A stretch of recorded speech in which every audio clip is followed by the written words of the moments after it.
The Coca-Cola was shockingly cold. Crystal Dunlop stood frozen as the liquid ran down her face, her neck soaking through her white uniform blouse.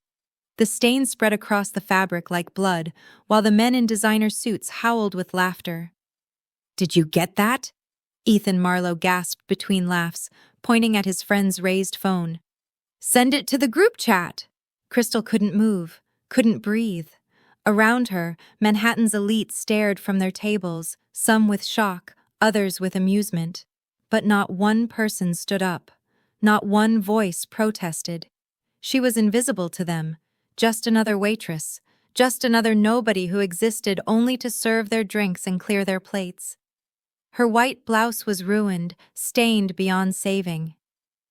What none of them knew, not Ethan Marlowe with his perfect teeth and Rolex, not his cackling friends, not the hundreds of guests who would gossip about this moment tomorrow, was that Crystal Dunlop wasn't just a waitress. Before we jump back in, tell us where you're watching from, and if this story touches you, make sure you're subscribed because tomorrow I've saved something extra special for you. Now let's continue. Crystal Dunlop had been on her feet for 6 hours straight. The Riverside Grand Hotel's crystal ballroom sparkled under 1,000 lights as Manhattan's wealthiest clinked champagne glasses and laughed too loudly. Crystal moved between tables like a ghost, refilling drinks, clearing plates, invisible to the people whose net worth could buy her apartment building 10 times over. She didn't mind being invisible. In fact, she preferred it. "More champagne, table 7, her manager hissed, snapping his fingers. Crystal nodded, balancing a silver tray as she weaved through designer gowns and tailored suits. The air was thick with expensive perfume and the low rumble of self-satisfied conversation. A woman in diamonds gestured wildly while telling a story, nearly knocking the tray from Crystal's hands. The woman didn't notice, didn't apologize, didn't even pause. Table 7 was the worst. 5 men in their late 20s, drunk since cocktail hour, celebrating something they kept calling the Marlowe expansion. Their laughter had an edge to it, the kind that came from people who'd never been told no. Empty bottles crowded their table alongside half-eaten appetizers that cost more than Crystal's weekly grocery budget.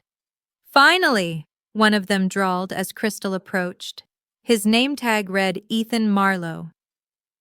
Blonde hair slicked back with too much product, perfect teeth that had definitely been whitened, and a watch that cost more than her car. He leaned back in his chair with the easy confidence of someone who'd never worried about rent. "Thought we'd die of thirst," he added, grinning at his friends. "My apologies, sir." Crystal kept her voice neutral, professional. She'd learned long ago not to react. As she poured, Ethan grabbed his friend's phone, scrolling through something that made them all cackle. Crystal caught a glimpse over his shoulder. Photos of themselves posing with bottles, making exaggerated faces, throwing up peace signs, rich boys playing at being wild. "Crystal, right?" Ethan squinted at her name tag, leaning closer than necessary. "That's pretty. You got a boyfriend, Crystal?" "I'm married, sir." "Married?" His friends erupted in exaggerated gasps, hands over hearts like she'd announced something shocking. "Hear that, boys? She's taken." "Lucky guy," another one chimed in, a redhead with a loosened tie. "What's he do? Let me guess. Waiter? Uber driver?" Crystal's jaw tightened. The champagne bottle felt heavy in her hand. "He works in construction." This sent them into hysterics. "Construction!" Ethan slapped the table. "Classic. Bet he's got a beer gut and a pickup truck, right? One of those guys who wears the same boots every day?" His friends were howling now, feeding off each other's energy. One of them was recording on his phone, camera pointed right at her face. Crystal said nothing. The champagne bottle was empty. She should leave. She needed to leave. Wait. Ethan stood up, swaying slightly. The room was loud enough that no one else noticed. Most of the other guests were absorbed in their own conversations, their own worlds. "I got a question." Crystal took a step back, but he moved closer. "When you go home tonight, you gonna tell him about us? About how you serve rich people all day? His breath smelled like whiskey and entitlement. Ethan, sit down, one of his friends muttered, but he was grinning, phone still raised. I'm just curious, Ethan continued, louder now. A few nearby tables glanced over. Does it bother you, seeing all this? He gestured at the ballroom, at the glittering chandeliers and the ice sculptures and the people dripping in wealth. Knowing you'll never have it? Crystal's heart pounded. Her fingers were numb around the empty champagne bottle. The room felt smaller suddenly, the walls pressing in. Have a good evening, gentlemen. She turned to leave, her training kicking in. Disengage, remove yourself, don't make a scene. Hey! Ethan's voice sharpened. I'm talking to you. What happened next took 3 seconds, but Crystal would remember it in slow motion forever. Ethan grabbed a glass of Coca-Cola from the table, one of the sodas they'd ordered for mixing with rum, barely touched, still full of ice. He took 2 steps forward, closing the distance between them. And then, while his friends howled with laughter and one raised a phone to record, he poured the entire glass over Crystal's head. The liquid was cold, shockingly cold. It ran down her face, her neck, soaking into her white uniform blouse. Ice cubes hit her shoulders and scattered across the marble floor with sharp little clicks. The carbonation fizzed against her skin. Her carefully pinned hair came loose, dark strands plastered to her cheeks. The nearby tables went silent. Women gasped, hands flying to their mouths. Men stared, forks suspended halfway to their lips. Someone's champagne glass paused mid-sip. The silence spread outward like ripples on water, conversations dying as people turned to look. Crystal stood frozen, Coke dripping from her hair, her eyelashes, the tip of her nose.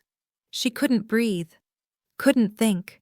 The humiliation was physical, crushing, a weight on her chest that made the room spin. Ethan's friends were dying laughing, slapping the table so hard the silverware jumped. Oh my God, dude! The redhead could barely speak through his laughter. Did you get that? Please tell me you got that. Sent it to the group chat already, the one with the phone gasped, wiping tears from his eyes. What is going on here? The manager appeared as if summoned, his face red, eyes darting between Crystal and the Marlowe table.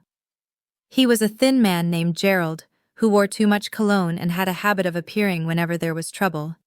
He took one look at Ethan's smirking face, and his expression changed. Fear. Crystal recognized it instantly. The slight widening of his eyes, the way his shoulders pulled back, deferential, afraid. She was rude to our guests, Ethan said casually, sitting back down like nothing had happened, like he hadn't just humiliated another human being for sport. Just teaching some manners. Gerald's voice faltered. He looked at Crystal, sticky and dripping, and then back at Ethan. I am so sorry, Mr. Marlowe. This is completely unacceptable. He grabbed Crystal's arm, fingers digging in hard enough to bruise. Crystal, go to the break room. Now. But I didn't do anything. Now. Crystal stumbled away, past the staring faces, past the whispers that had already started. Her shoes squelched with each step, leaving sticky footprints on the pristine marble. Someone's date covered her mouth, eyes wide with second-hand embarrassment. An older woman in pearls looked away, uncomfortable but silent. No one said anything. No one helped. The walk to the staff area felt endless. Every eye in the ballroom seemed to follow her. The laughter from Table 7 echoed behind her, sharp and cruel. She pushed through the service door into the fluorescent-lit hallway where the real work happened, where the invisible people kept the machine running. In the staff bathroom, Crystal locked the door and stared at her reflection. Coca-Cola matted her dark hair to her skull. Her mascara ran in black streaks down both cheeks. The blouse, the one she'd ironed so carefully this morning, was completely ruined, brown stains spreading across the white fabric. She could smell the sugar, sickly sweet and cloying. She didn't cry. She'd learned years ago that crying changed nothing. Tears didn't pay bills. didn't fix problems, didn't make people like Ethan Marlowe face consequences. Her phone buzzed in her pocket. With shaking hands, she pulled it out. A text from her husband. "How's work, amor?" Crystal stared at the message. Her fingers hovered over the keyboard, sticky with coke. She could tell him. She could tell Aiden everything. Every detail of what had just happened. But then what? People like the Marlows didn't face consequences. They owned buildings like this one. They owned managers like Gerald and lawyers and probably half the city council. If she complained, she'd lose her job. She'd be blacklisted from every decent hotel in Manhattan. If Aiden complained, he'd look crazy. A construction worker going after a billionaire family? They'd laugh him out of every office, every courtroom. No. Better to stay quiet. Better to survive. Crystal looked at her reflection one more time. At the ruin of her careful appearance.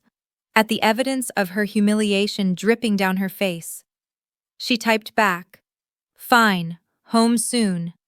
Then she deleted it and tried again. "Good, miss you." She hit send before she could change her mind. Outside the bathroom door, she could hear the party continuing. Music and laughter, and the clink of expensive silverware on expensive plates. The world of the Riverside Grand moved on, indifferent to her pain. Crystal turned on the faucet and began trying to wash the coke from her hair, wondering how she would explain the ruined uniform, wondering if she even still had a job, wondering how long she could keep this secret from the one person who would burn the world down if he knew. She didn't know that across the city, in an office that didn't officially exist, someone was already compiling a report. She didn't know that her husband's name wasn't just Aiden, and she definitely didn't know what was coming for the Marlowe family. Aiden Dunlop's office didn't exist on any building directory. Located on the 42nd floor of a downtown Manhattan high-rise, the suite was registered under the name of a consulting firm that did no consulting. The receptionist, who sat in the elegant waiting room, was trained in 3 languages and hand-to-hand combat. The art on the walls, original pieces worth millions, had been acquired through means that would never appear in any auction house records. This was where Aiden built his empire, quietly, carefully, always 3 steps ahead. "The shipment from Newark cleared customs," Marco said, standing in front of Aiden's desk with a tablet. He was Aiden's second, a compact man with silver hair and eyes that missed nothing. "No issues. The warehouse inventory matches our projections." Aiden nodded, signing off on a document without looking up. His office was all dark wood and leather. Windows overlooking the city he controlled more thoroughly than any elected official ever could. At 34, he'd spent 15 years building a network that touched every profitable shadow in New York. Gambling, construction contracts, union influence, strategic real estate acquisitions. Nothing that would put him on an FBI watch list, but everything that made him indispensable to people who needed things done quietly. "The Brooklyn deal?" Aiden asked. "Finalized. The property transfers tomorrow. Our partners are satisfied with the terms." "Good." Aiden set down his pen, finally looking up. "Anything else?" Marco hesitated. That alone made Aiden's attention sharpen. Marco never hesitated. "There's something you should see," Marco said carefully. He tapped his tablet, then turned it around. The video was 23 seconds long. Aiden watched his wife, soaked in Coca-Cola, standing frozen while 5 men laughed. He watched ice cubes bounce off her shoulders. He watched her face, that careful blank expression she wore when she was trying not to break. He watched it once, then again, then a 3rd time. His expression never changed. His hands, laced together on the desk, didn't move. But Marco had worked for Aiden long enough to recognize the stillness. The dangerous, absolute stillness that came before hurricanes. "When?" Aiden's voice was quiet. 2 hours ago.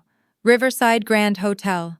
The video's already circulating in certain social circles. The poster thought it was funny." Marco paused.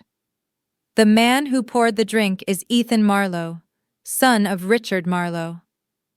Marlowe, Aiden repeated. He knew the name. Real estate development, commercial properties, new money trying desperately to look like old money.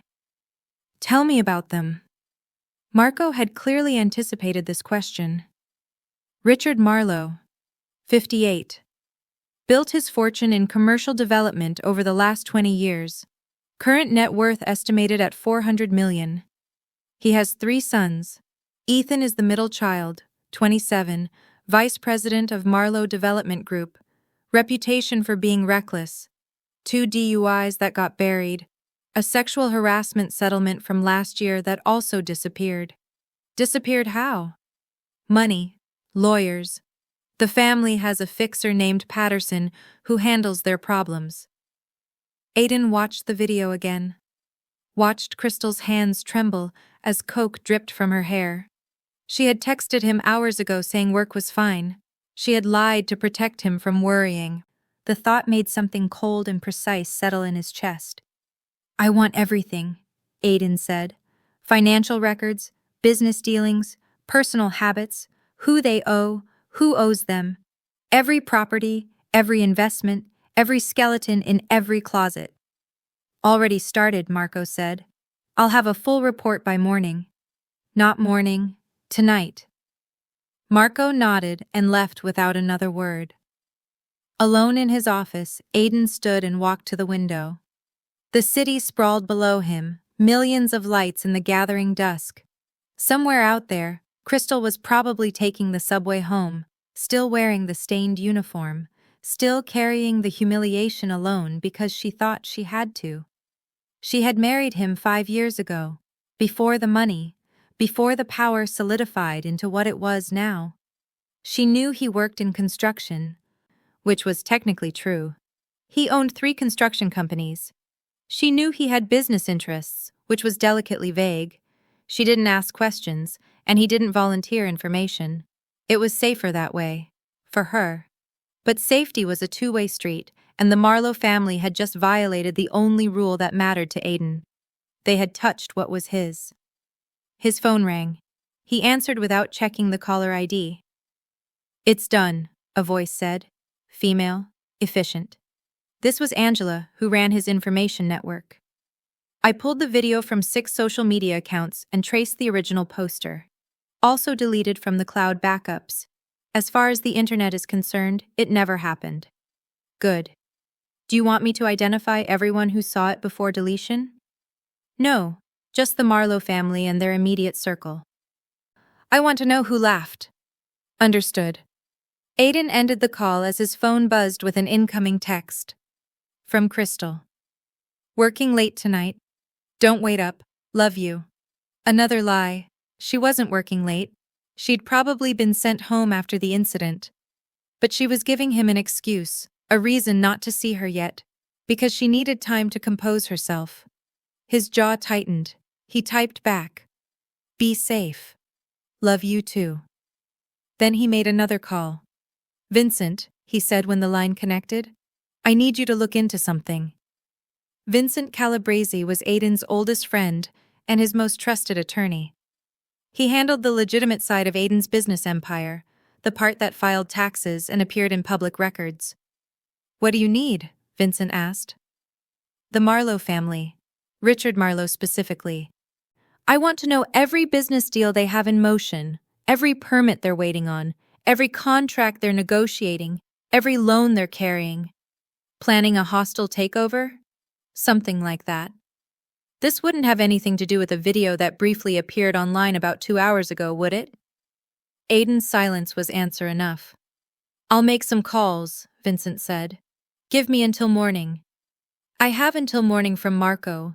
I need yours by midnight. Aiden, that's 4 hours. Then you should start now. He ended the call and returned to the window. The city looked peaceful from up here, orderly. But Aiden knew better. He'd spent 15 years learning every pressure point, every lever of power, every weakness in the systems that kept this city running. People like Richard Marlowe thought they were untouchable because they had money, They threw their weight around, confident that wealth insulated them from consequences. They'd learned to navigate the legal system, to pay off the right people, to make problems disappear. But they'd never dealt with someone like Aiden. He didn't need to break laws to destroy them. He just needed to stop protecting them from the laws that already existed. Every business empire was built on shortcuts in gray areas. Every wealthy family had leverage points. The trick was finding them and applying pressure so gradually that they never saw it coming. His phone buzzed again. This time it was Marco. "Preliminary report," Marco said. "Marlowe Development has 6 major projects currently in progress. 3 in Manhattan, 2 in Brooklyn, 1 in Queens. Total value approximately $200 million. They're leveraged heavily. Most of their liquid capital is tied up in these developments." "Permits?" "All current projects have proper permits, but they have 4 new projects waiting for approval, 2 from the City Planning Commission, 2 from the Building Department." Aiden smiled, though there was no humor in it. "Who do we know in those departments?" "Planning Commission, we have 2 contacts. Building Department, 3. Make the calls. Those permits get delayed indefinitely." "Consider it done. There's more. Marlowe Development uses Steinberg Construction for most of their projects. The Steinberg contract is up for renewal next month." "We own Steinberg?" "No, but we own his biggest supplier. And his union rep owes us a favor from the dock strike last year." "Then Steinberg's costs are about to increase," Aiden said. "Enough that the Marlowe contract stops being profitable." "I'll set it up." Aiden ended the call and pulled up the video one more time. He'd watched it a dozen times now, and each viewing added another layer to his understanding. The way Ethan Marlowe had smiled while humiliating Crystal. The casual cruelty of someone who'd never faced real consequences. The phone recording it all, turning trauma into entertainment. These people needed to learn a lesson, not through violence. Aiden had left that approach behind years ago, when he realized that broken bones healed and fear faded. But financial ruin, social humiliation, the slow, inexorable collapse of everything someone had built? That lasted forever. His office door opened, Marco again, moving with unusual urgency. "Problem," Marco said. "Ethan Marlowe just posted another video. Different angle, longer version. He's bragging about it." Aiden's expression could have frozen steel. "Show me." The new video was worse. It showed Crystal's face clearly, showed her trying to leave and Ethan stopping her, showed the moment of shock when the Coke hit her. The caption read, "Teaching the help some manners at the Riverside Grand, when keeping it real goes wrong." It already had 3,000 views. "Take it down," Aiden said softly, already working on it. "But Aiden, he's making this public. People are going to connect her to you eventually." "Let them." Marco raised an eyebrow. "You sure about that?" Aiden looked at his second, at the man who'd been with him since the beginning.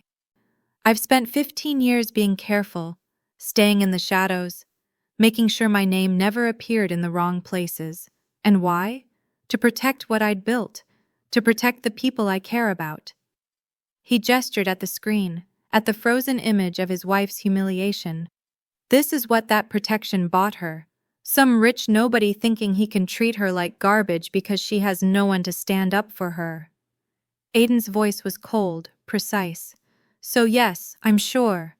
Let them connect her to me. Let them figure out who they just made an enemy of. It'll bring attention." "Good.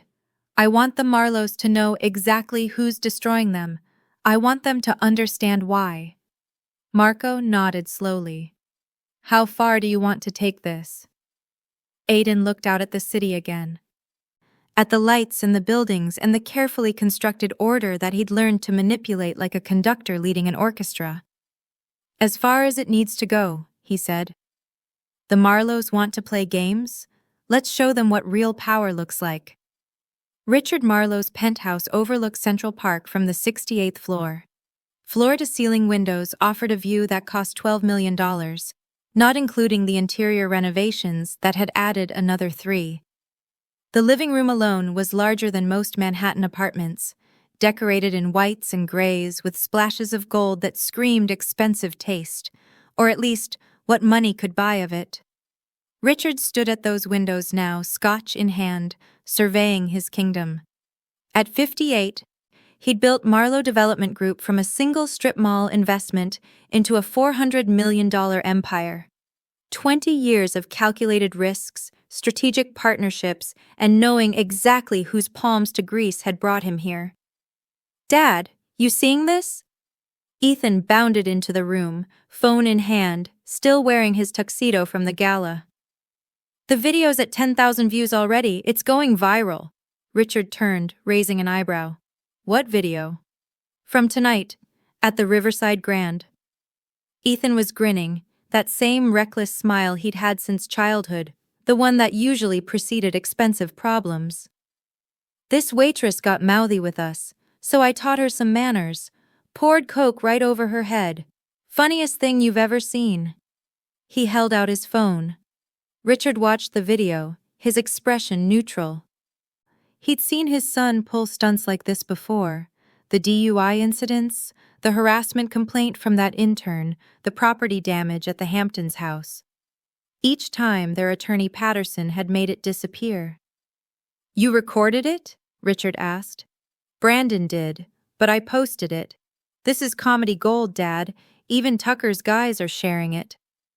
Tucker was Tucker Hastings, son of a hedge fund manager, part of Ethan's circle of trust fund children who treated the city like their personal playground.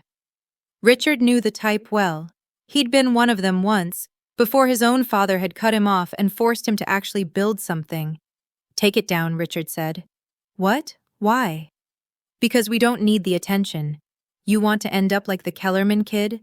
His little stunt at that restaurant made the news, and his father spent 6 months doing damage control." Ethan rolled his eyes. "That was different. He hit someone. I just poured a drink. It's a joke."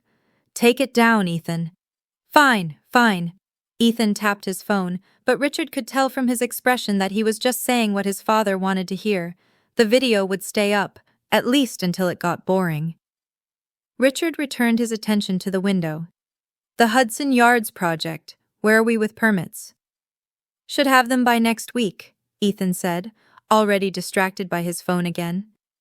"Patterson said the Planning Commission is just doing their due diligence. Nothing to worry about." "And the Brooklyn development?" "On schedule. Steinberg's crew is already prepping the site." Richard nodded. 2 major projects, both positioned to double their investment within 18 months.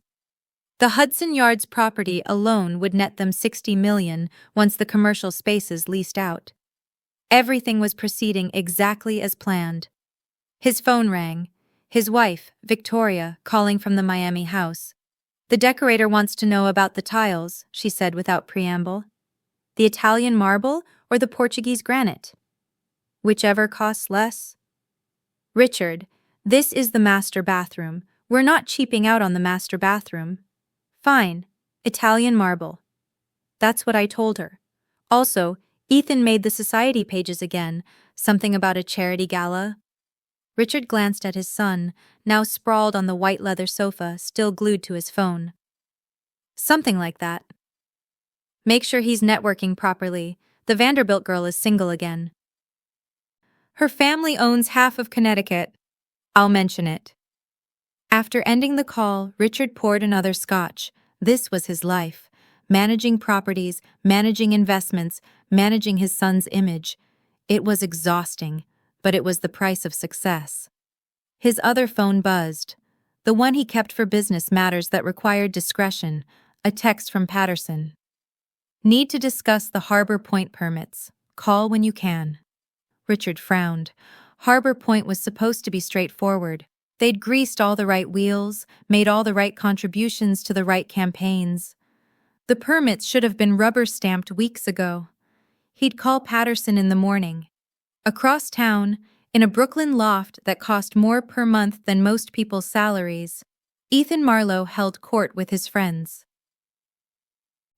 12,000 views now, Brandon announced, refreshing his phone. "Dude, this is your best work yet." They were sprawled across expensive furniture, ties loosened, jackets discarded, still riding the high of the evening. Music played from a sound system that cost more than a semester of college tuition. Bottles of champagne, the good stuff, covered the coffee table. "I'm telling you," Ethan said. The look on her face was priceless, just standing there, dripping, not saying anything, just taking it.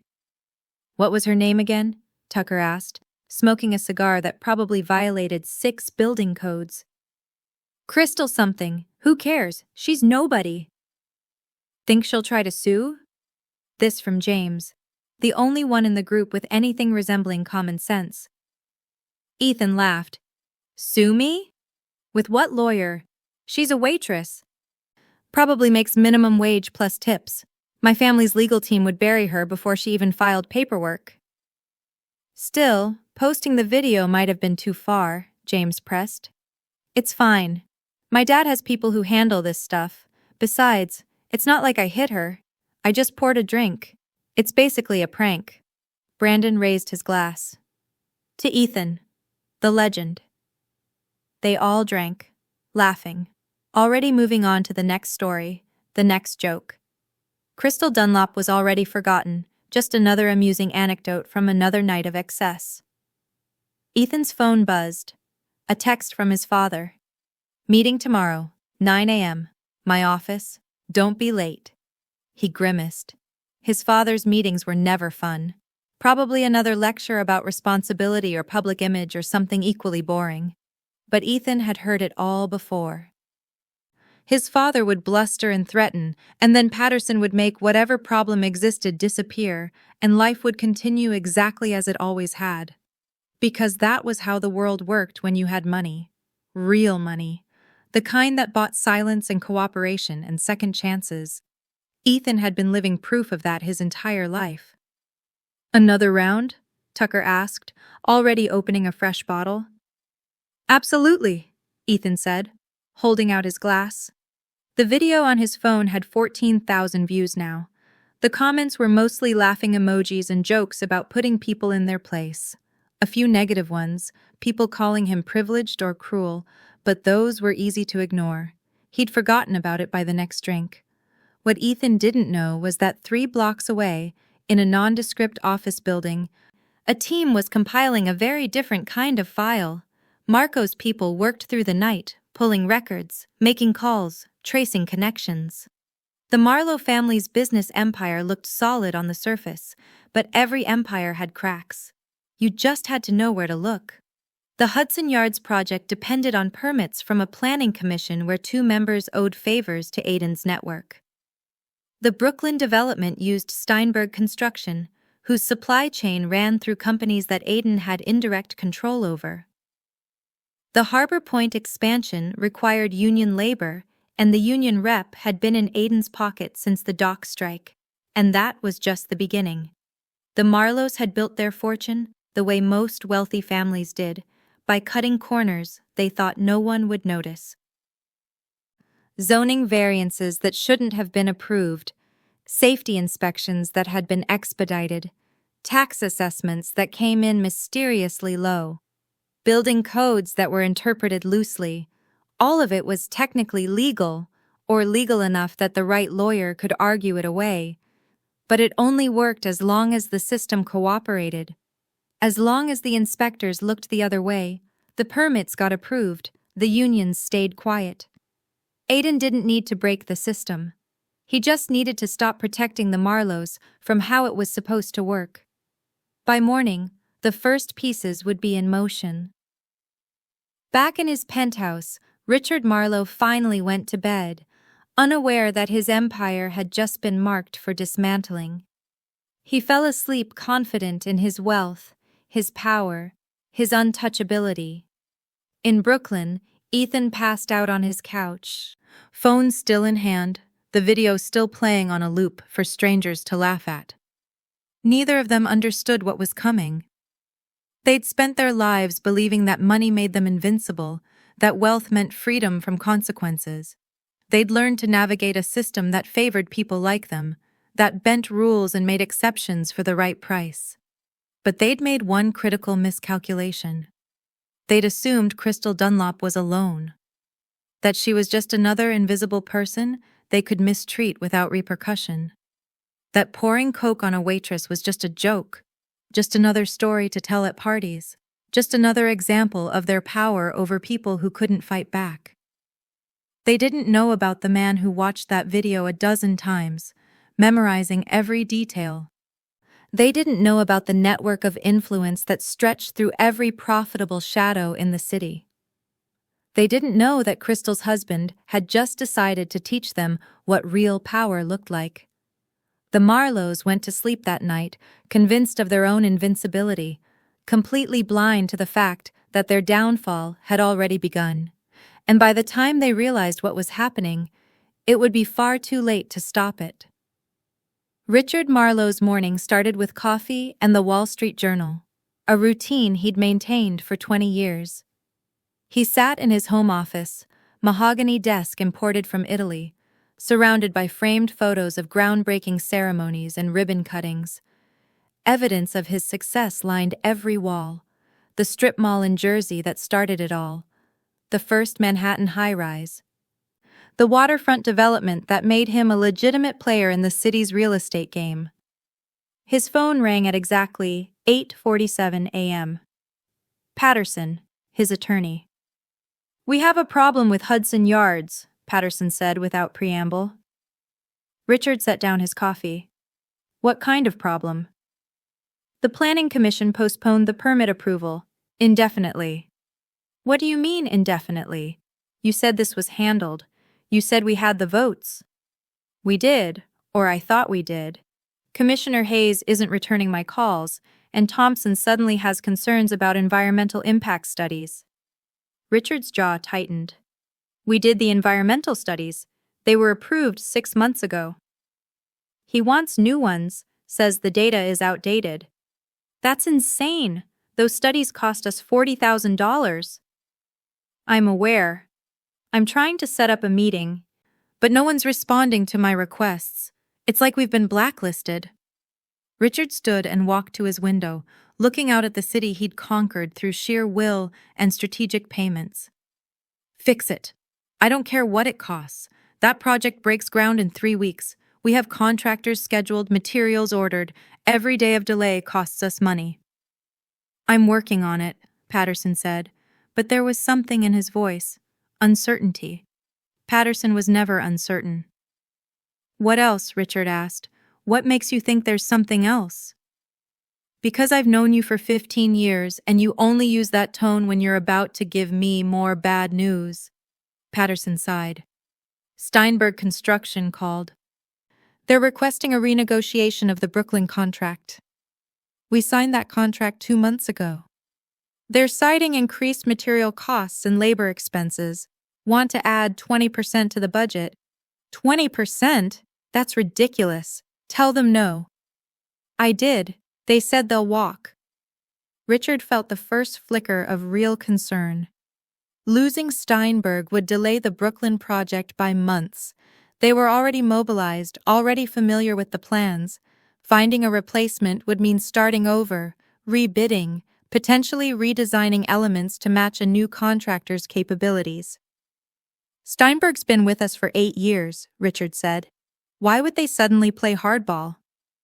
"I don't know, but their supplier jacked up prices on them last week, 40% increase across the board. They're scrambling to cover costs on all their active projects. Find out who their supplier is. Maybe we can negotiate directly." "Already tried. The supplier won't take my calls either." Richard ended the conversation and immediately dialed his oldest son, Marcus, who ran day-to-day operations at Marlowe Development. Marcus was 32, competent, nothing like his reckless younger brother. "Tell me about Harbor Point," Richard said when Marcus answered. "Still waiting on permits. Why?" "How long have we been waiting?" 6 weeks. Patterson said it was normal processing time." "Nothing about this is normal. Get me a meeting with the building department. Today." "Dad, what's going on?" "Just do it." Richard spent the next hour making calls. The Planning Commission wouldn't schedule a meeting for 3 weeks. The building department claimed their permit specialist was on medical leave. His contact at the city council, a man who'd been accepting campaign contributions for a decade, suddenly didn't recognize Richard's name when his assistant called. Doors that had always been open were quietly closing. At 9:15 a.m., Ethan finally showed up for the meeting Richard had demanded, looking hungover and unrepentant. "The video needs to come down," Richard said before his son even sat down. "Now, not later, now." "It's at 20,000 views, Dad. It's just a joke." "I don't care if it's at 1,000,000 views. Take it down." "Why? What's the big deal?" Richard wanted to throw something. His son's complete inability to see consequences was going to ruin them. "The big deal is that we're suddenly having problems with every project we're running. Permits are stalling, contractors are backing out, people who used to take my calls aren't responding. That's not because of a stupid video. You don't know that." Ethan rolled his eyes. "You really think some waitress has the power to mess with our business? Come on, Dad. You're being paranoid." "Then you explain it. Explain why everything was fine last week and today it's all falling apart." "Bad luck. These things happen." Richard stared at his son, wondering how someone so intelligent could be so blind. "Take down the video, delete it from every platform, and stay away from the Riverside Grand.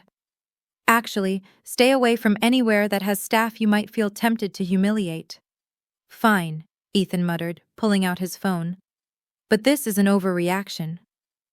After Ethan left, Richard sat in his office, trying to identify the pattern.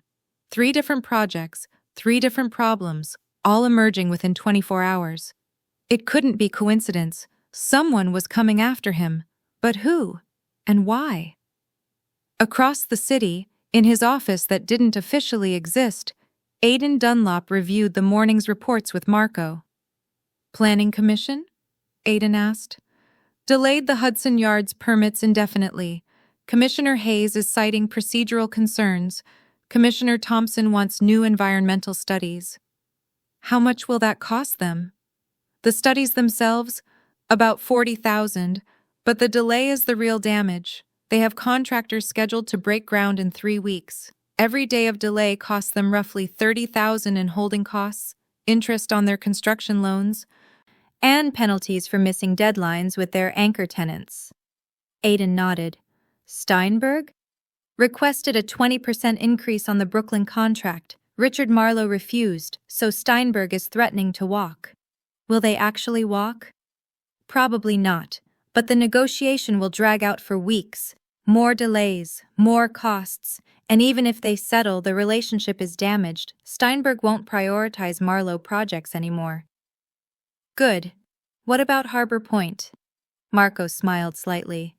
"Their permit specialist is on indefinite medical leave. Coincidentally, no one else in the building department seems capable of processing their application."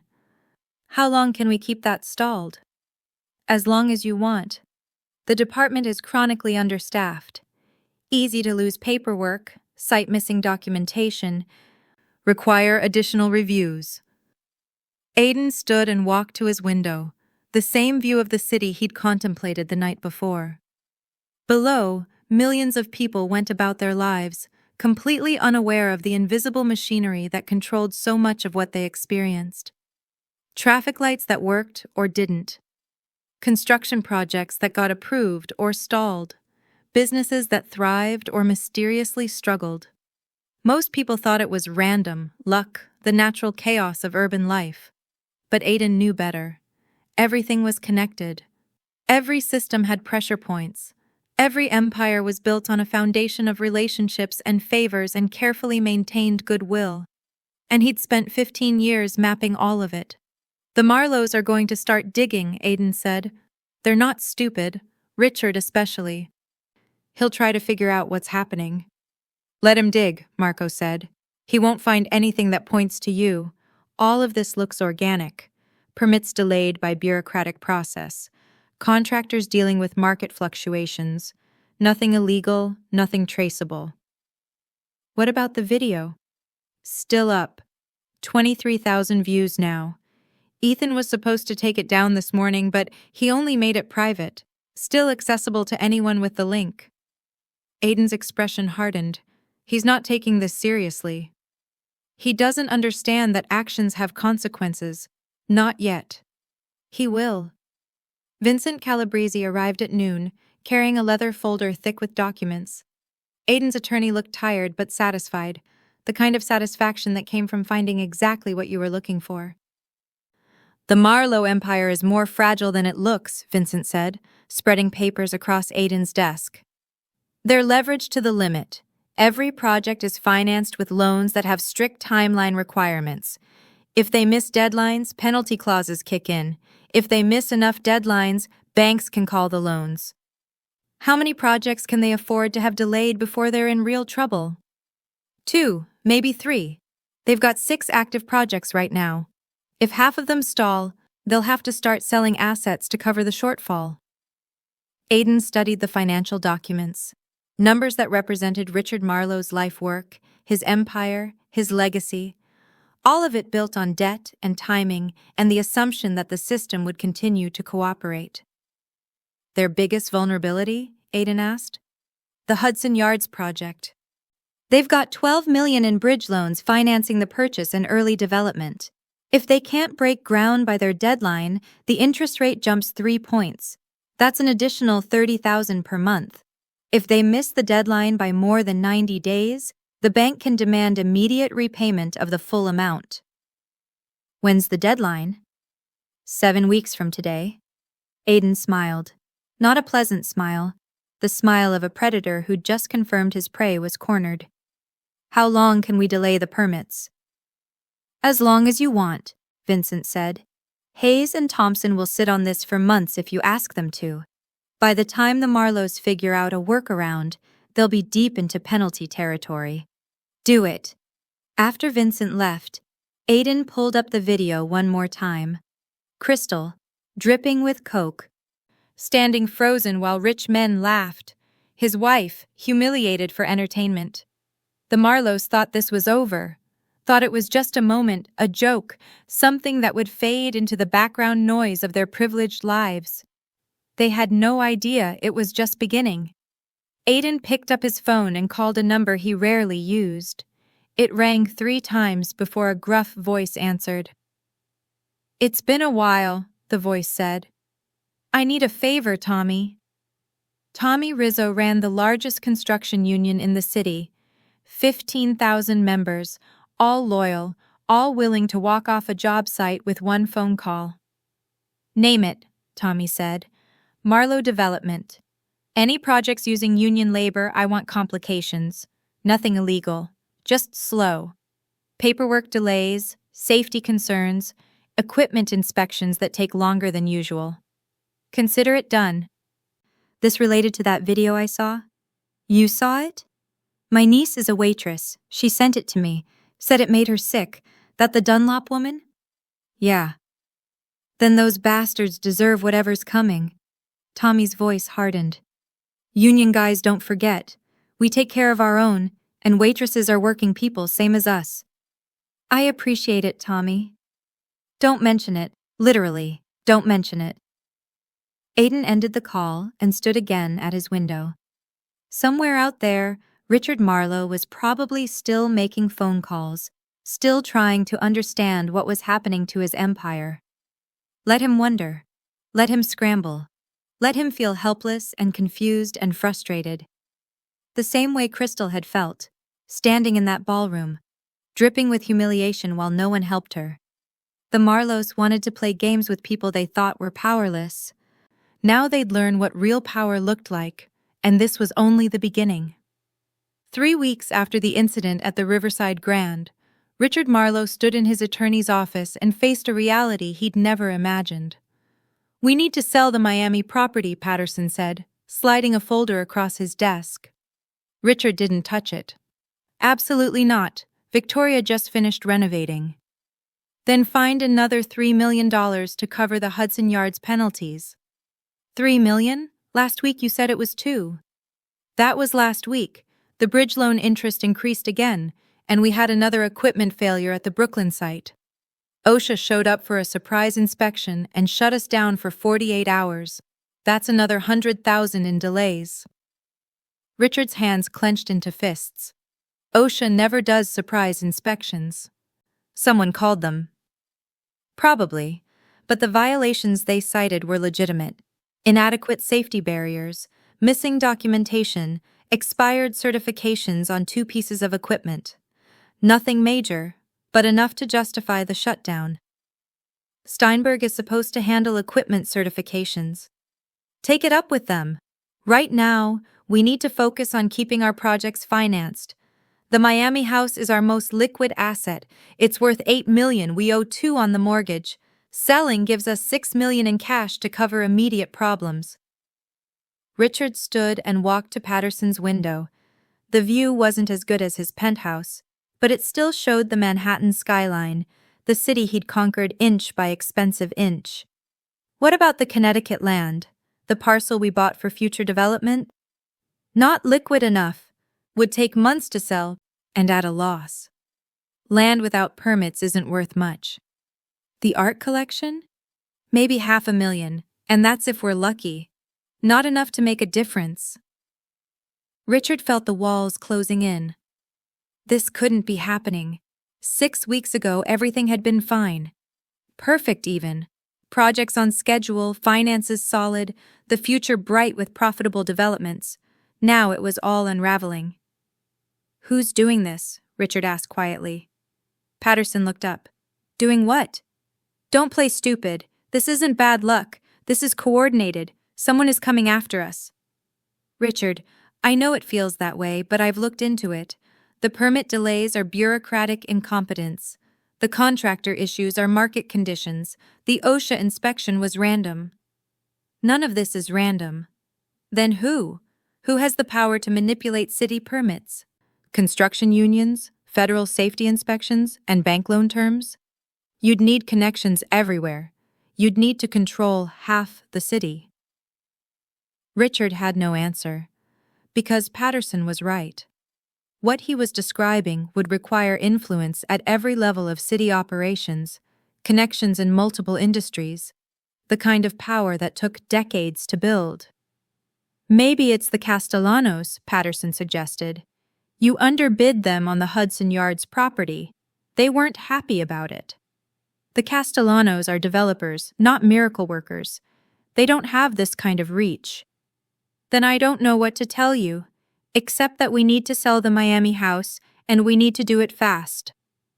Richard returned to the papers on Patterson's desk. His wife's dream house, the place she'd spent 2 years perfecting. Every tile and fixture chosen with obsessive care. She'd kill him for selling it, but the alternative was worse. Do it, he said, quietly.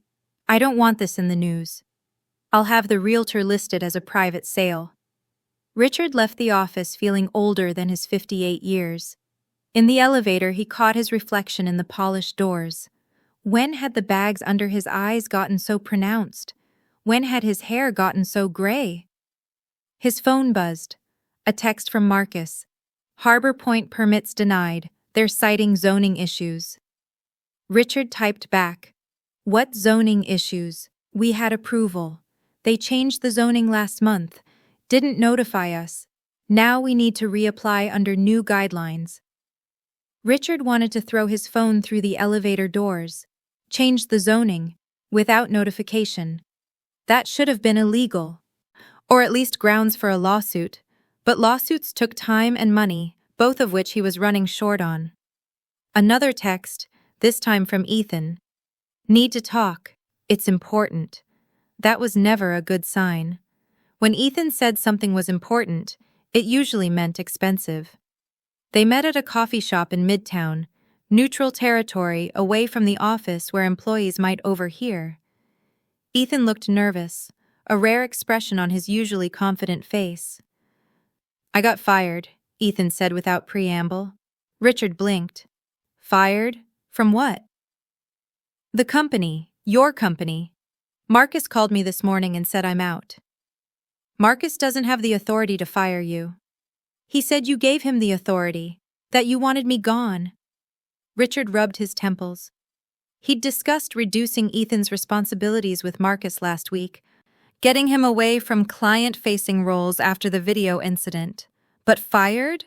That was Marcus taking initiative Richard hadn't authorized. "I'll talk to him," Richard said. "Is this about the video?" "Dad, I took it down." "Well, I made it private." "Same thing." "It's not the same thing. And yes, it's about the video. It's about your judgment, your public behavior, the fact that you don't seem to understand consequences." "I poured a drink on a waitress. I didn't kill anyone." "You humiliated someone for fun, recorded it, and posted it online. Do you have any idea how that makes us look? We're trying to secure financing, negotiate contracts, maintain relationships, and my son is out there acting like a spoiled child." Ethan's face flushed. "I've worked for that company for 5 years." "You've collected a paycheck for 5 years. There's a difference." They sat in angry silence. Richard hadn't meant to be so harsh, but the stress was getting to him. Everything was falling apart, and his son's immaturity had potentially triggered it all. "Fine," Ethan finally said. "I'll find something else. Tucker's dad is always looking for people." "Tucker's dad runs a hedge fund. What do you know about hedge funds?" "I'll learn." Richard doubted it, but he didn't have the energy to argue. "Just keep a low profile. No more videos, no more incidents. We can't afford any more attention right now." After Ethan left, Richard sat alone with cold coffee and the weight of his crumbling empire. He pulled up his banking app, looking at numbers that got smaller every week. The Miami house sale would help, but it was a temporary fix, like putting a bandage on a hemorrhage. He needed the projects to start moving again, needed permits approved, contractors working, revenue flowing. But every avenue he tried led to dead ends and delays. Someone was doing this. He was sure of it now. But who? Across town, Crystal Dunlop was having a very different kind of morning. She'd gotten a new job 3 days after the incident at the Riverside Grand. Gerald had fired her, claiming budget cuts, but they both knew the truth. The Marlows had complained, and she'd been sacrificed to keep them happy. The new job was at a smaller hotel, less prestigious but better tips. The manager was kind, the staff supportive. No one had seen the video, or if they had, they didn't mention it. Crystal was refilling coffee in the breakfast room when she overheard a conversation between 2 businessmen. "Marlowe Development is struggling," one said. "My buddy works for their bank, says they're selling assets to cover loan obligations." "The Miami property?" "That and probably more soon. Word is they've got projects stalled all over the city, can't get permits, contractor problems, the whole 9 yards." "Couldn't happen to a nicer family," the other man said with a sneer. "You see that video? Ethan Marlowe pouring Coke on some poor waitress?" Crystal's hand trembled, coffee sloshing slightly in the pot she held. "I saw it. Kid's a punk. His whole family thinks they're untouchable." "Not so untouchable now, apparently." Crystal moved away, her heart pounding. The Marlows were struggling, projects stalled, selling assets. It couldn't be coincidence, could it? 3 weeks after what happened to her. And suddenly the family that had humiliated her was facing problems? She thought about Aiden, about how quiet he'd been lately. He came home from work later than usual, spent hours in his home office on phone calls he never explained. When she asked about his day, he was vague. Busy, lots of projects. He'd asked her about work once, if the new hotel was treating her well. She'd said yes, not mentioning the real reason she'd left the Riverside Grand. The lie had come easily, too easily. But Aiden had looked at her with those dark, knowing eyes and said, "If anyone ever treats you badly, you tell me. Understand?" She'd nodded, wondering if he somehow knew. But how could he? She'd been so careful. That evening, Crystal came home to find Aiden in the kitchen, cooking. He did that sometimes, claimed it helped him relax. Tonight it was pasta. The smell of garlic and tomatoes filling their small apartment. "Good day?" he asked, not looking up from the stove. "Fine. Busy. You?" "Productive." She set down her bag and watched him work. Strong hands, precise movements. Everything Aiden did was precise, controlled. She'd fallen in love with that about him, the way he seemed capable of handling anything life threw at him.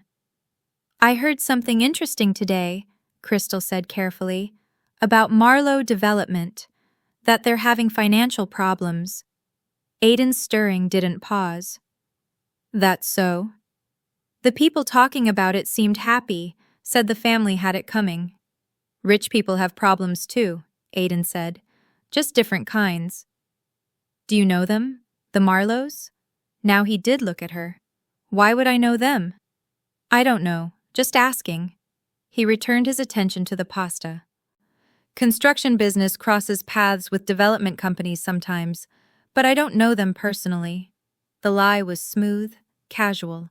Crystal wanted to believe it. Wanted to think the Marlowes' problems were just bad luck, just karma catching up with bad people. But something in Aiden's tone, the careful way he wasn't looking at her, made her wonder.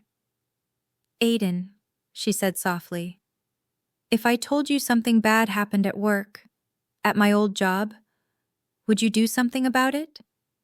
He went very still. The wooden spoon stopped moving. "What happened?" "Nothing. Hypothetically." "Crystal." He turned to face her fully. "What happened?" She shook her head. "Nothing. I'm just tired. Long day." He studied her for a long moment, and Crystal had the distinct feeling he could see right through her. That he knew exactly what she wasn't saying, and had known all along. But all he said was, "Dinner's almost ready. Why don't you get comfortable?" That night, lying in bed next to her husband, Crystal listened to him breathe and wondered about the life he led that she didn't see. The business dealings he never discussed. The phone calls in his office with the door closed. The way people sometimes looked at him on the street, with recognition or respect or something that looked like fear. She'd never asked questions before, never wanted to know more than he volunteered. But now, thinking about the Marlowes' sudden string of bad luck, she wondered if maybe she should. In the darkness, Aiden's hand found hers, fingers intertwining. "I love you," he said quietly. "I love you too." And Crystal decided that some questions were better left unasked. Some things were better left unknown. Whatever was happening to the Marlowe family, they probably deserved it. And if her husband had anything to do with it, well, that was between him and his conscience. She fell asleep holding his hand, feeling safer than she had in weeks. The press conference was Patterson's idea. Richard Marlowe had resisted for 3 days before finally accepting that they had no other choice. The video, despite Ethan's claims of deleting it, had resurfaced on multiple platforms. Someone kept reposting it with increasingly damaging captions. "Billionaire's son assaults minimum wage worker." "This is how the 1% treats service staff." "Ethan Marlowe shows his true colors." Richard stood in the bathroom of the Hilton conference room, staring at his reflection. His suit was immaculate, chosen by the crisis management team Patterson had hired. Navy blue to convey stability, red tie for confidence, American flag pin for relatability. Everything calculated to minimize damage. Behind him, Ethan adjusted his own tie with shaking hands. "Remember what we practiced," Richard said. "You're sorry for your actions. You've learned from this experience. You're committed to being better." "This is ridiculous," Ethan muttered. "Apologizing to a nobody." Richard grabbed his son's shoulder hard enough to hurt. "That nobody has somehow generated enough public pressure that we're hemorrhaging investors. 3 pulled out this morning alone. So you will apologize, you will sound sincere, and you will not make this worse than it already is." They walked onto the small stage where a podium waited, the Marlowe Development logo prominently displayed behind them. The room was packed with reporters. Cameras, phones held high to capture every moment. Richard recognized several faces from the business press, but there were others too. Gossip columnists, social media influencers, the kind of people who turned corporate scandals into viral content. Richard approached the microphone first. Thank you all for coming. I want to address the recent incident involving my son and a member of the service industry. The behavior displayed in that video does not represent the values of the Marlowe family or Marlowe Development Group. We have always prided ourselves on treating everyone with dignity and respect, regardless of their position or occupation. He paused, looking directly at the main camera. What happened at the Riverside Grand Hotel was inexcusable. As a father and as a business owner, I am deeply disappointed and embarrassed by my son's actions. We have failed to live up to our own standards, and for that, I sincerely apologize. He stepped aside, and Ethan moved to the microphone. The prepared statement was on the podium, but Ethan didn't look at it. His publicist had insisted he memorize it, make it seem natural. I want to apologize for my behavior at the Riverside Grand, Ethan began, his voice flat despite hours of coaching. I let alcohol and poor judgment lead me to act in a way that was cruel and unnecessary. I humiliated someone who was just trying to do their job, and I turned that humiliation into entertainment for my friends. He swallowed hard, the words clearly painful to say. To Crystal Dunlop, I am sorry. You deserved better. You deserve better. I'm committed to learning from this mistake and becoming someone who uplifts others rather than tears them down. The moment he finished, hands shot up across the room. Patterson had said they wouldn't take questions, but the reporters started shouting them anyway. Ethan, have you reached out to Ms. Dunlop personally? Is this apology part of a legal settlement?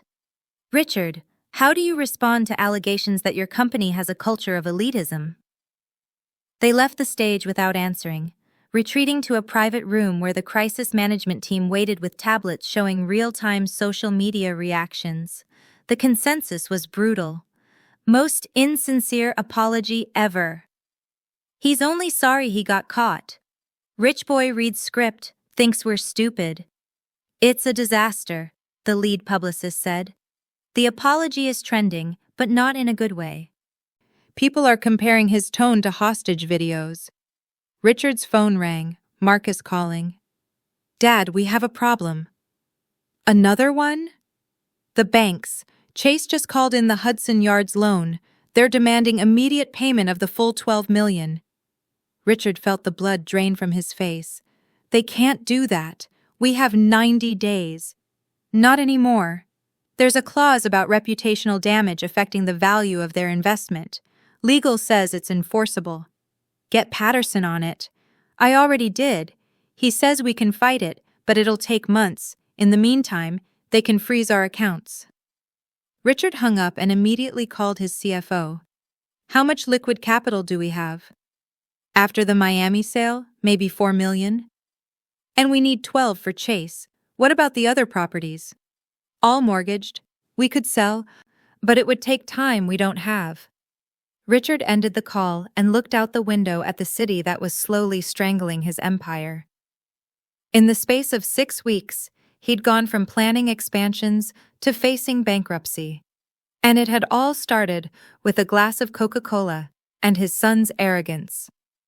Across the city, Aidan Dunlop watched the press conference on 3 different screens in his office.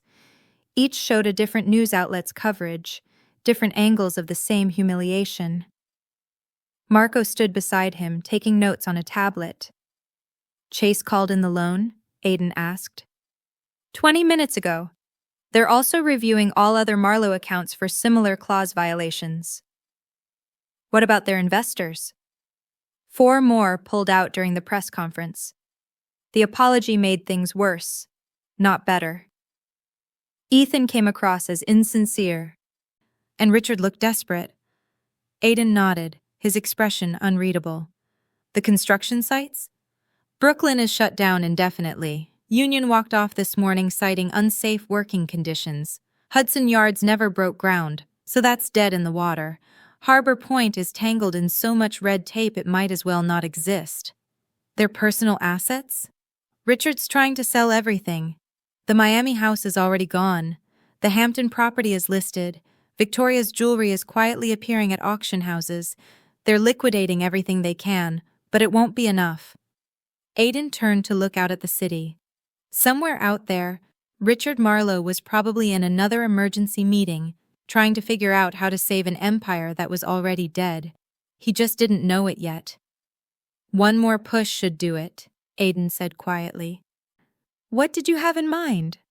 The criminal investigation. Marco raised an eyebrow. For pouring a drink? For assault.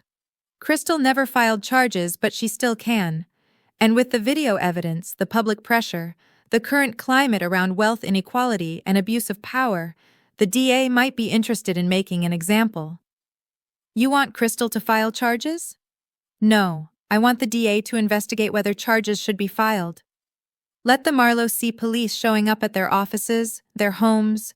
Let them hire criminal defense attorneys on top of everything else. Let them feel what it's like to be truly powerless. Marco made notes. I'll make some calls. The DA owes us from the election. After Marco left, Aiden remained at the window. He thought about Crystal, about the way she'd looked when she came home that night. She'd tried to hide it, but he'd seen the remnants of humiliation in her eyes, the way she held herself like she was trying to become invisible. She still didn't know he'd seen the video. Still didn't know that her humiliation had been witnessed by thousands before he'd had it scrubbed from the internet. She thought her secret was safe, that she'd protected him from the burden of knowing. His phone buzzed. A text from Crystal. Saw the Marlowe press conference on the news. Strange seeing them apologize. He typed back, people like that only apologize when they have no choice. Do you think they mean it? No. There was a pause before her next text. Someone at work said they're having financial problems. Is that true? Probably. Bad decisions have consequences. Aiden, did you have anything to do with this? He stared at the question for a long moment. Crystal was smart. She'd always been smart. It was one of the things he'd fallen in love with. She was starting to connect dots, starting to wonder about coincidences that weren't coincidental. Why would I have anything to do with it? I don't know. Just feels like karma is working overtime. Sometimes karma needs help. He deleted that last text before sending it, replacing it with, sometimes bad things happen to bad people. That evening, the local news led with the Marlowe press conference. The anchors dissected every word, every expression, the body language that screamed insincerity. Social media was worse. Someone had created a meme of Ethan's face during the apology, captioning it with increasingly ridiculous fake apologies.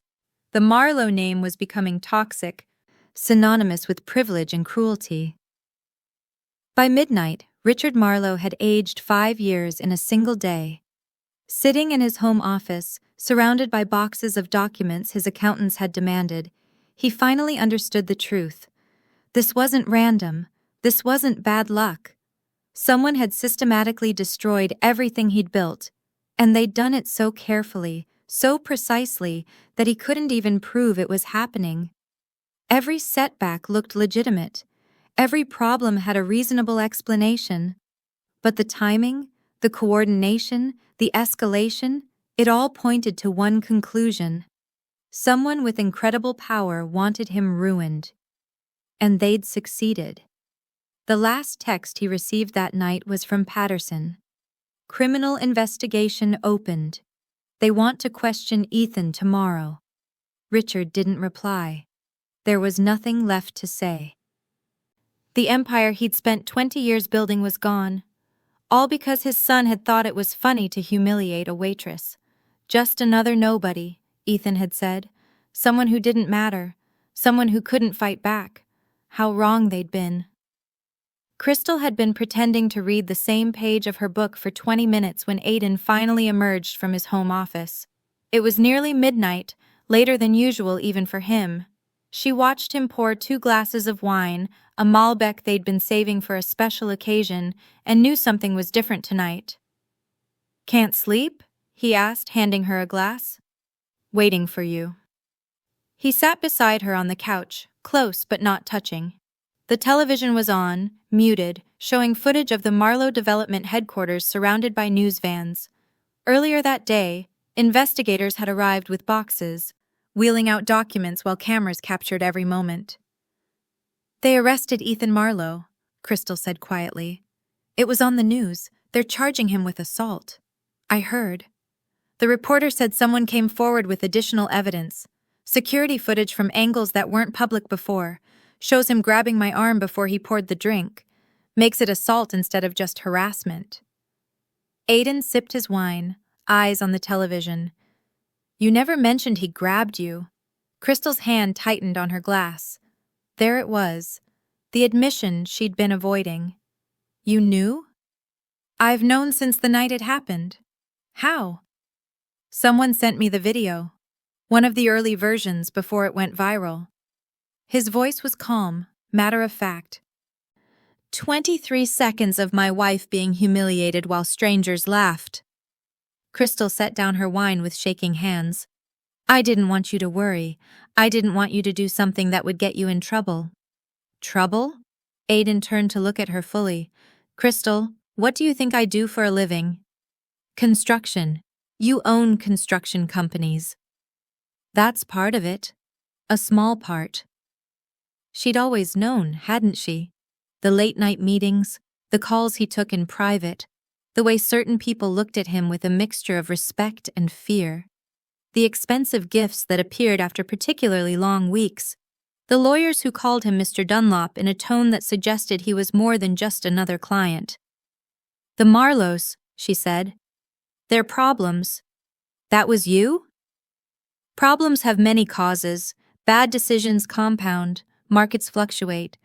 Karma has a way of catching up to people who think they're untouchable." "Aiden." He was quiet for a moment, choosing his words carefully. "Every permit that was delayed, they had coming. They'd cut corners, paid off inspectors, violated codes that keep people safe. All I did was ensure the system worked the way it's supposed to. Every contractor who walked away had legitimate grievances, unpaid invoices, dangerous working conditions, broken promises. I just made sure they knew their rights. Every investor who pulled out made a smart financial decision based on accurate information about the Marlows' over-leveraged position." "And the criminal investigation?" "The DA reviewed evidence of a crime, a clear assault captured on video with a victim who was afraid to come forward because of the perpetrator's wealth and influence. That's exactly the kind of case prosecutors should pursue." Crystal stood and walked to the window. The city stretched out below them, millions of lights in the darkness. Somewhere out there, Richard Marlowe was probably awake too, wondering how his life had unraveled so completely. "How?" she asked. "How do you have that kind of power?" 15 years of careful building, legitimate businesses that generate real profit, strategic investments in the right sectors, relationships with people who value loyalty above everything else, favors done and collected, information gathered and filed away. He joined her at the window. "I learned early that real power isn't about violence or threats. It's about understanding how systems work and positioning yourself at the pressure points." "Is it legal?" "What you do?" "Everything I did to the Marlows was completely legal. Unethical, maybe, by some standards, but legal." Crystal turned to face him. Her husband, the man she'd married in a small ceremony 5 years ago, back when they lived in a studio apartment and dreamed of something better. He looked the same, but she was seeing him clearly for the first time. "You destroyed them," she said. "Their whole family, their business, everything." "They destroyed themselves. I just stopped protecting them from the consequences." "Because of me. Because of what they did to me." "Yes." The simple admission hung between them. No justification, no explanation, just truth. "What if I had told you that night?" Crystal asked. "When you texted to ask about work, what if I'd been honest?" "I would have handled it differently, more directly maybe. But the result would have been the same." "And if I asked you to stop? To let them rebuild?" Aiden was quiet, considering. "I would stop, if that's what you wanted. But they wouldn't rebuild. Too much damage has been done. Too many people have seen who they really are. The Marlows are finished whether I continue or not. Crystal believed him. About stopping if she asked. About the Marlows being finished regardless. She thought about Ethan's face during the press conference, the forced apology that fooled no one. About Richard Marlowe selling everything he owned to cover debts that would never stop growing. About a family that had treated cruelty as entertainment, learning what real consequences looked like. I should feel guilty, she said. They're suffering because of me. They're suffering because of their choices. You were just the catalyst. If it hadn't been you, it would have been someone else eventually. People like that always push too far. But it was me. And you did this for me. I did it because I love you. Because protecting you is not something I do, it's who I am. Because the thought of anyone hurting you and walking away unscathed is unacceptable. Crystal had seen Aiden angry before. Small things usually, traffic or bureaucracy or incompetence. But this was different. This was cold, calculated, patient anger that had waited and planned and executed with surgical precision. Are there others? She asked. Other people you've done this to? Not like this. This was personal. But you have that capability, those connections, that power. Yes. She should be frightened, Crystal thought. Should be appalled at the casual destruction of an entire family's fortune. Should question what kind of man she'd married, what kind of life she'd chosen. Instead, she felt safe, protected, cherished in a way that went beyond flowers and date nights and conventional romance. What happens now, she asked. To them? Bankruptcy for the company. Richard might avoid personal bankruptcy if he's smart, but he'll never build anything significant again. His reputation is ruined. Ethan will probably avoid jail time with a good lawyer, maybe get probation and community service. But he'll carry the stigma forever. Every job interview, every social situation, someone will remember the video. The other son, Marcus, he might salvage something. He was never directly involved. And us? Does this come back to us? No. There's no trail. No connections. As far as anyone knows, you're a waitress who changed jobs, and I'm a construction company owner who had nothing to do with any of this. He paused. Unless you want me to tell them. Unless you want them to know why this happened. Crystal thought about it.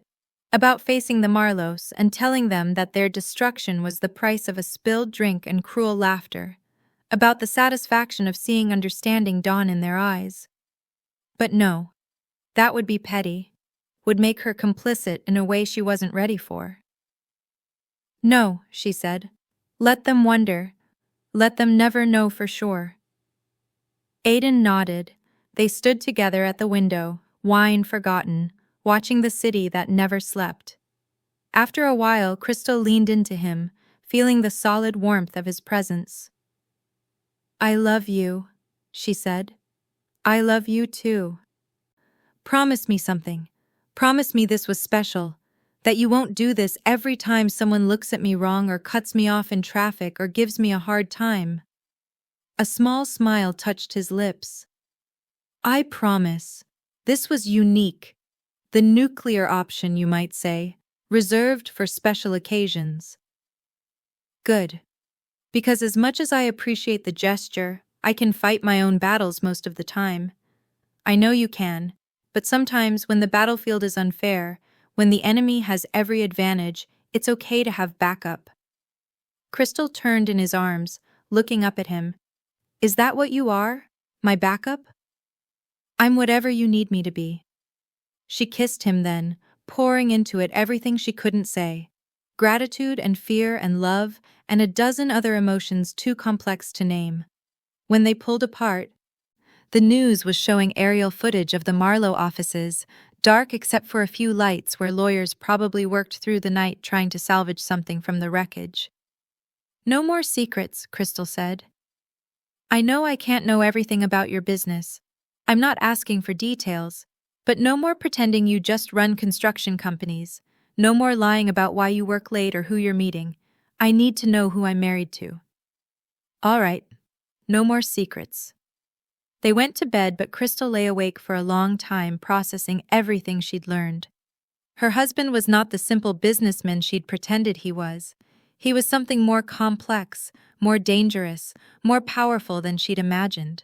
And he loved her enough to bring down an empire for a moment's humiliation.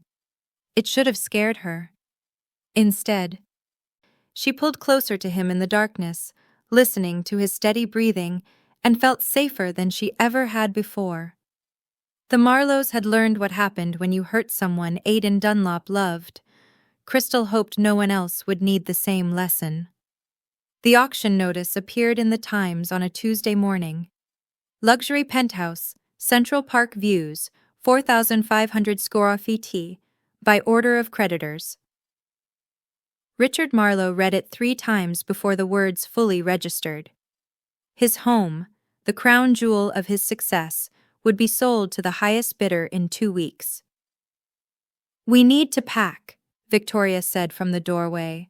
She'd aged 10 years in the last 2 months, her carefully maintained appearance abandoned. Designer clothes hung loose on her frame. The stress had killed her appetite along with her social life. "The movers come tomorrow." "Where will we go?" Richard asked, though he already knew the answer. "Marcus found a rental in Queens, 2 bedrooms. It's what we can afford." From a 68th floor penthouse to a walk-up in Queens, the journey of 20 years reversed in 8 weeks. Richard wanted to rage, to fight, to demand justice. But he had no fight left. The lawyers had taken most of it, along with most of his remaining money. "What about the staff?" he asked. "Gladys has been with us for 15 years. I gave her 2 weeks' severance from the emergency fund. It's all we had left."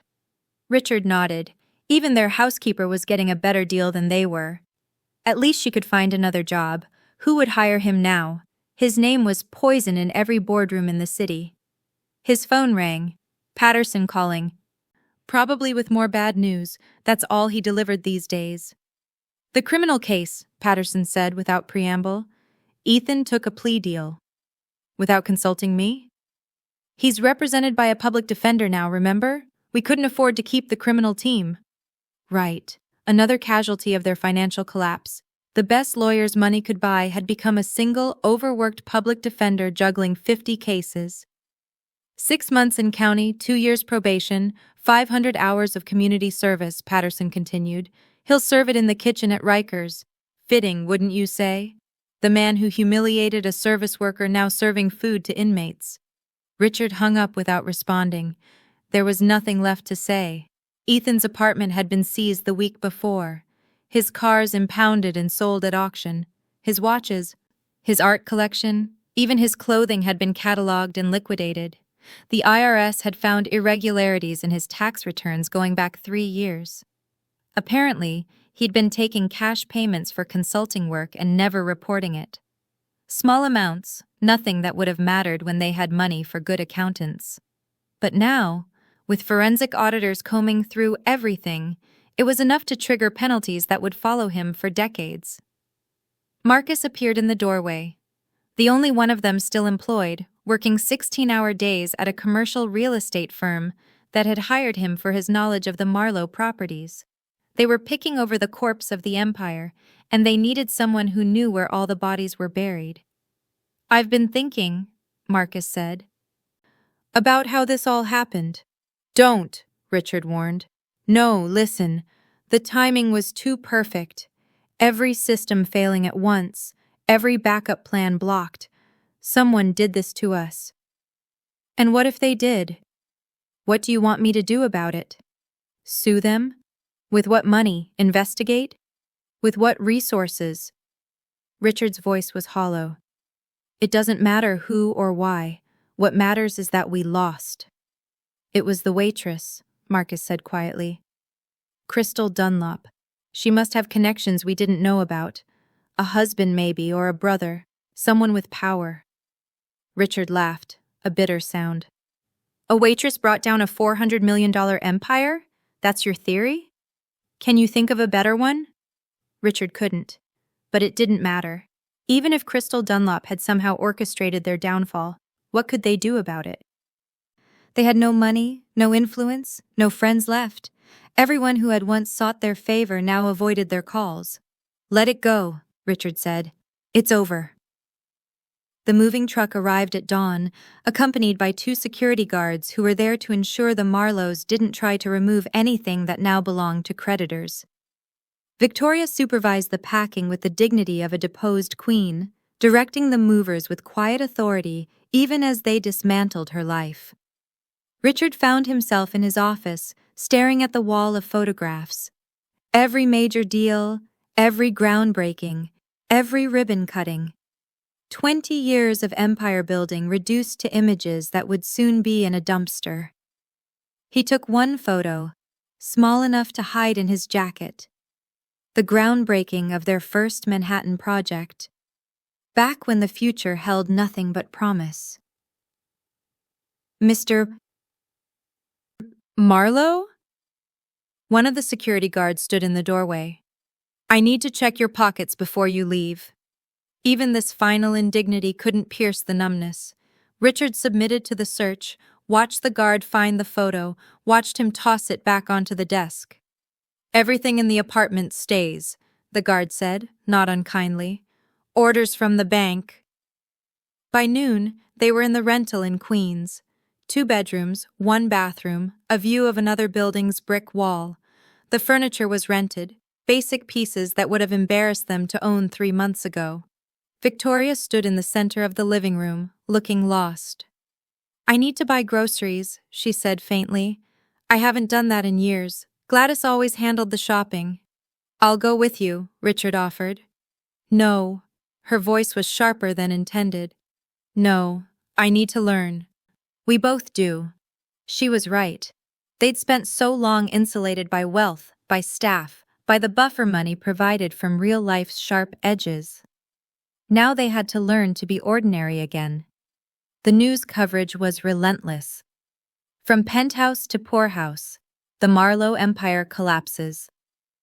Business journals ran analyses of what went wrong. Social media dissected every aspect of their downfall with gleeful cruelty.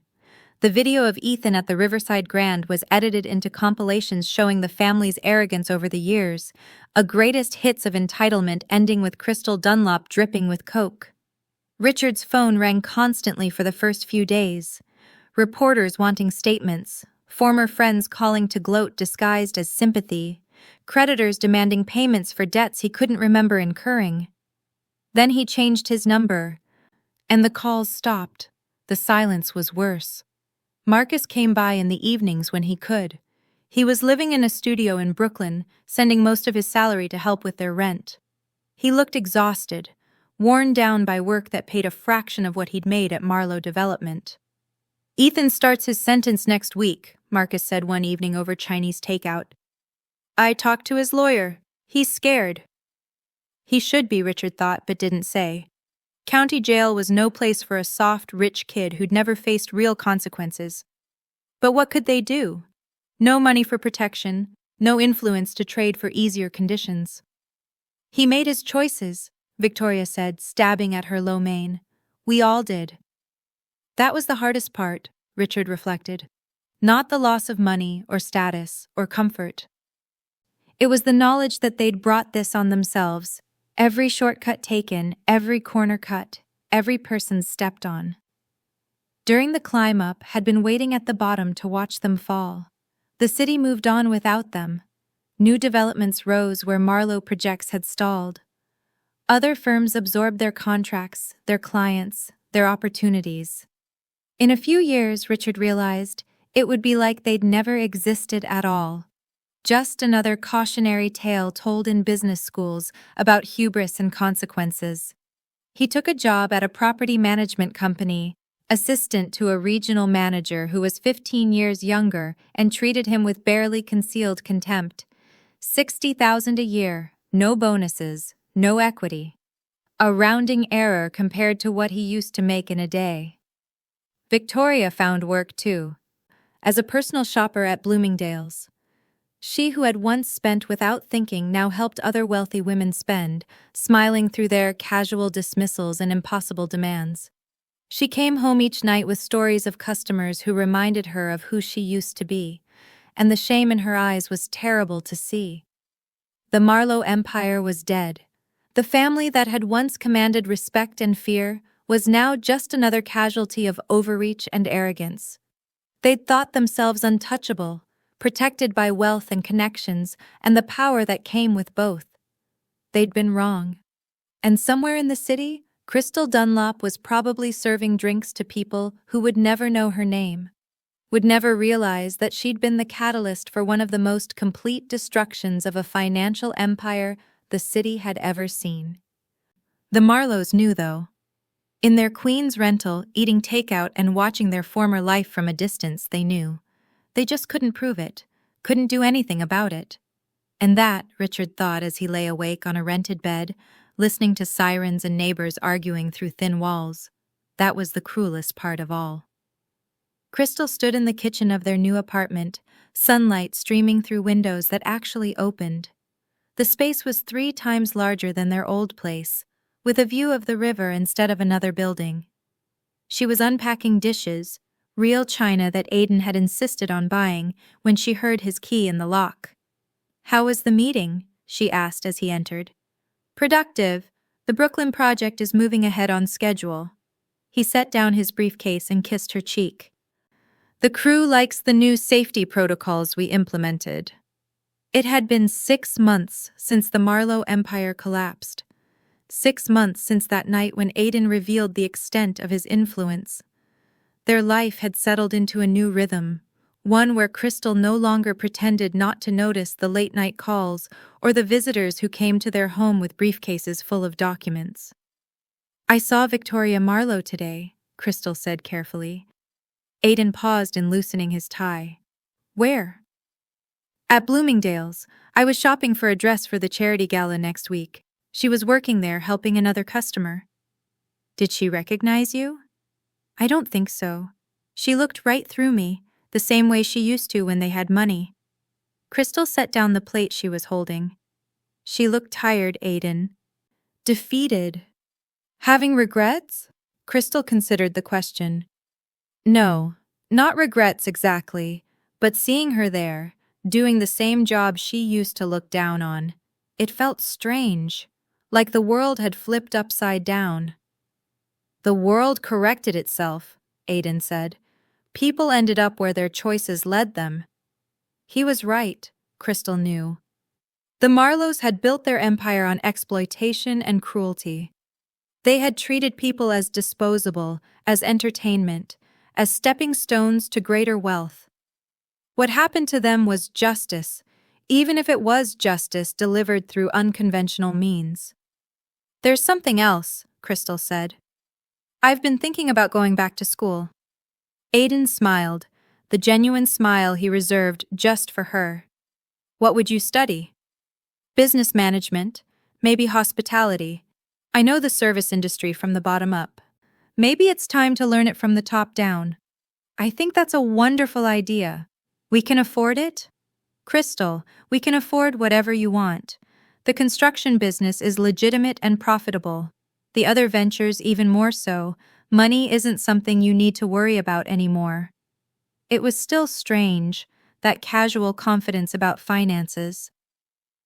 Crystal had spent so many years counting every dollar, calculating tips in her head, wondering if she could afford both rent and groceries. Now Aidan spoke of tuition like it was pocket change. "I don't want to be just your wife," she said. "I want to build something of my own." "I know, and you will. You're one of the strongest people I know." That evening, they attended a gallery opening in Soho. It was the kind of event Crystal used to work, serving champagne to people who ignored her existence.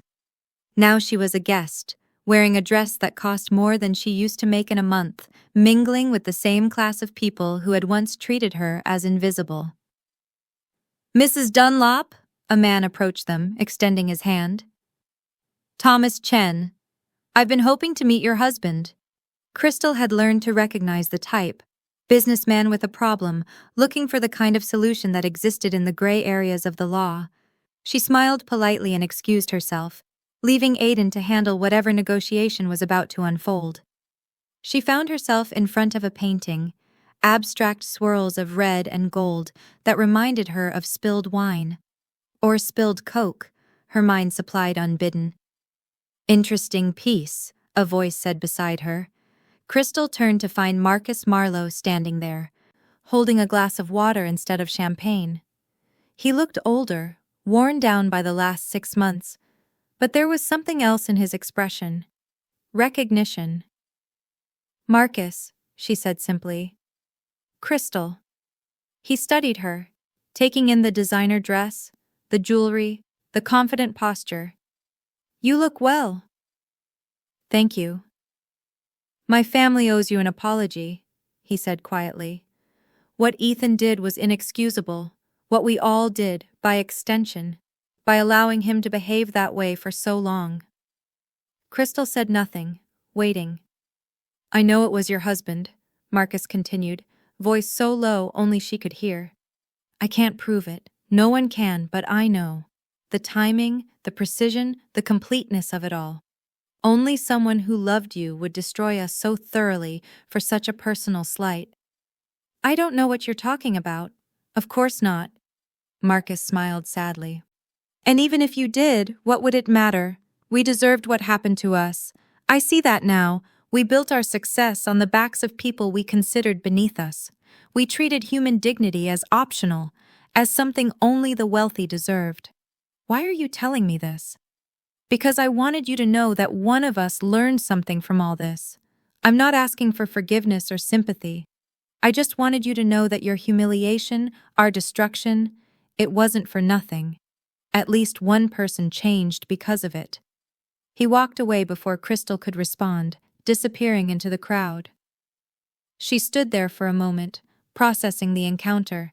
Then she felt Aiden's hand on her back. "Everything all right?" he asked. "Marcus Marlowe was here. He knows it was you." "Does that bother you?" Crystal thought about it. "No. He said we taught him something, that he's changed. People say a lot of things when they've lost everything. I think he meant it." They left the gallery early, walking through Soho's cobblestone streets. The night was warm, the city alive with its usual energy. They passed restaurants where Crystal had once hoped to work, boutiques where she'd window shopped, never able to afford anything inside. "Do you ever think about what would have happened if I'd told you that night?" Crystal asked. "Right when it happened? You would have talked me out of doing anything drastic. You would have been noble and forgiving and insisted on handling it yourself. And you would have done something anyway. Probably. But it would have been messier, less complete. Anger makes for poor planning." They walked in comfortable silence until they reached their building.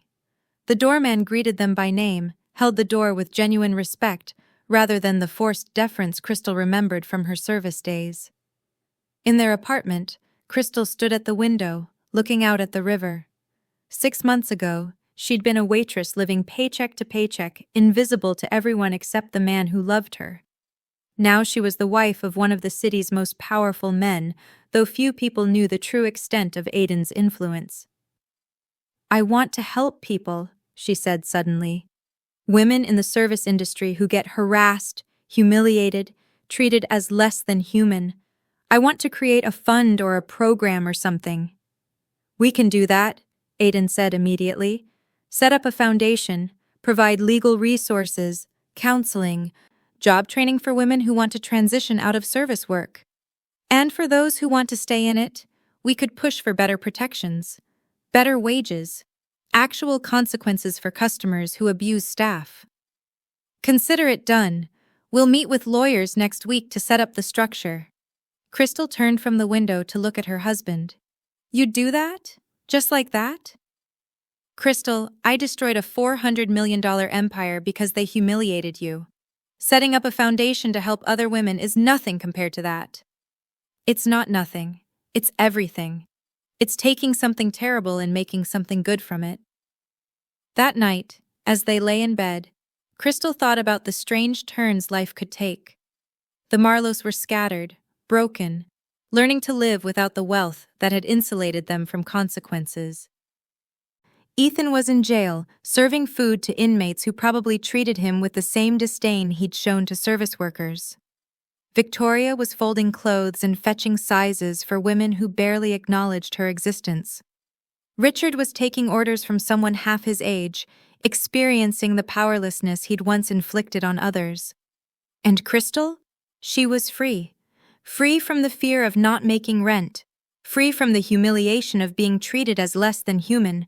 Free to build something meaningful with her life. "I love you," she whispered in the darkness. "I love you too," Aiden replied, pulling her closer.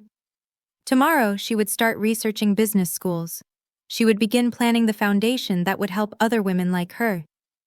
She would take the pain of that night at the Riverside Grand and transform it into something that mattered. The Marlowes had thought they were untouchable, that their money and power made them immune to consequences. They had learned otherwise. But Crystal had learned something too. She had learned that justice could come from unexpected places, that love could be both gentle and ruthless, and that sometimes the best revenge was not just living well, but ensuring that what happened to you never happens to anyone else. The city hummed outside their window, full of stories and struggles and small cruelties that went unnoticed. But Crystal noticed now, and with Aiden's help, she would do something about it. The waitress who had stood dripping with Coke, humiliated and helpless, was gone. In her place stood a woman who understood power, who had seen justice delivered with surgical precision, and who was ready to wield her own influence to protect others. The Marlowes had created their own downfall, but they had also created something else, something they never intended. They had created Crystal Dunlop as she was now, stronger, wiser, dangerous in her own quiet way, and that transformation was worth more than all the money they had lost. Thank you for staying with me until the very end of this incredible journey. If this story touched your heart, wait until you see what's coming next. It's even more powerful and inspiring than you can imagine, so don't go anywhere. Click on that video showing on your screen right now to dive into another amazing story that will absolutely blow your mind. Trust me, you won't regret it.